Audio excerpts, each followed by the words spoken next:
Bonjour, une autre fois avec le cours de statistique.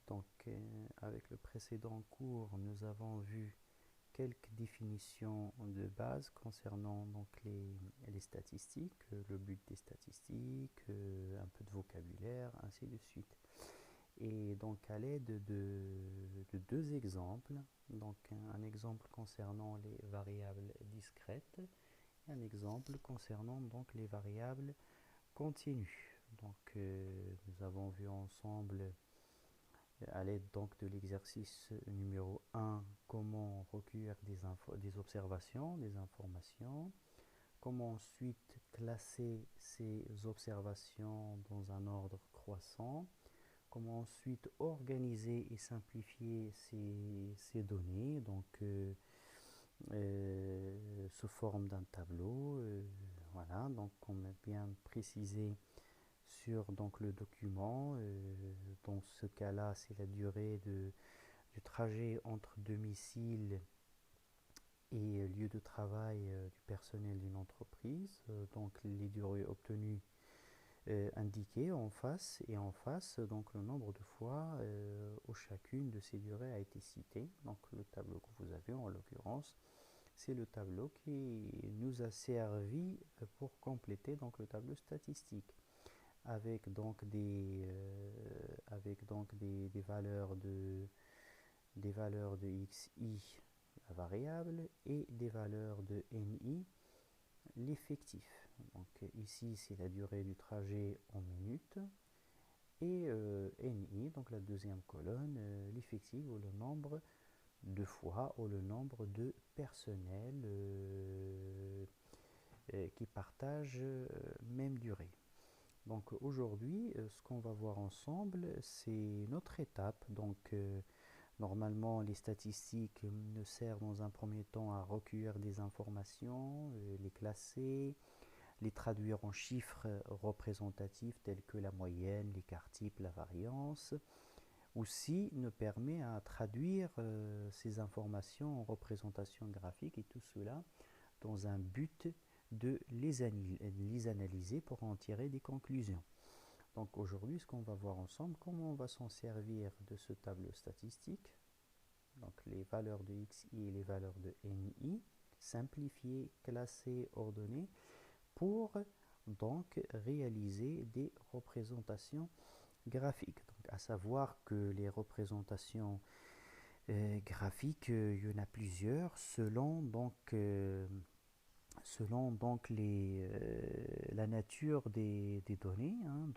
Est-ce que c'est des valeurs précises, ce qu'on peut appeler des variables discrètes, ou est-ce que ce sont des valeurs continues en général sous forme de classes?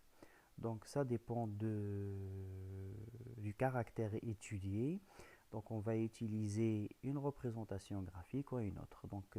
Aujourd'hui, l'exemple numéro un, c'est des variables discrètes. En l'occurrence, on va utiliser le diagramme en bâton ou le polygone des effectifs. Donc c'est ce que vous avez normalement dans le cours, hein. Ce qu'on vous demande ici, hein, de réaliser une représentation graphique, diagramme en bâton, au polygone des effectifs. Donc à savoir ce qui différencie, il n'y a pas énormément de différence entre les deux, entre le diagramme en bâton et le polygone des effectifs. Savoir qu'un diagramme en bâton représente un ensemble de données de même nature. Dans le cas de notre exemple, la durée du trajet. Et donc, ils peuvent être comparés. Donc, en l'occurrence, on peut comparer la durée de trajet d'un salarié avec un autre. Donc, à chaque valeur est associé un segment vertical. Chaque valeur de xi, de durée, est associée à un nombre de salariés, allant d'un salarié à plusieurs. Voilà, et cela soit sous forme d'un rectangle ou d'un segment vertical, indiquant exactement la valeur.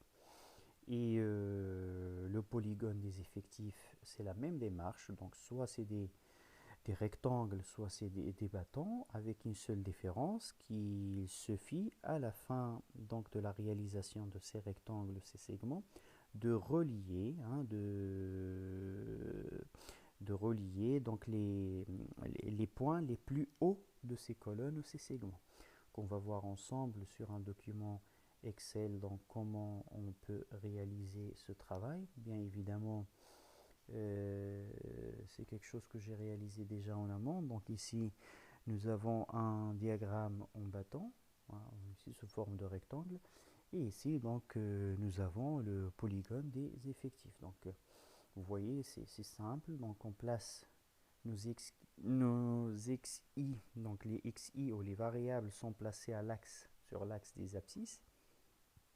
Et les effectifs sont placés sur l'axe des ordonnées. Donc, vous voyez, 5 minutes, voilà, un salarié, 6 minutes, 2 salariés, 7 minutes, 1 salarié, 8 minutes, 4 salariés, et ainsi de suite, jusqu'à la totalité donc de nos variables.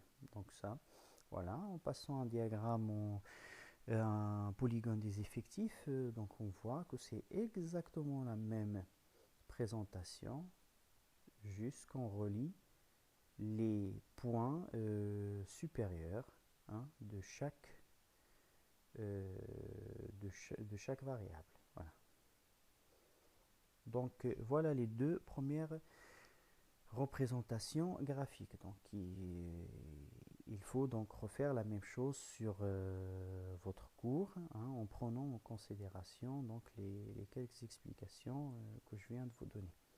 Donc n'hésitez pas à m'envoyer donc par mail si vous avez des questions, des interrogations concernant donc cette partie de ce cours. Donc, prochainement, on verra la deuxième partie avec donc les variables continues. Voilà. Bonne journée. Au revoir.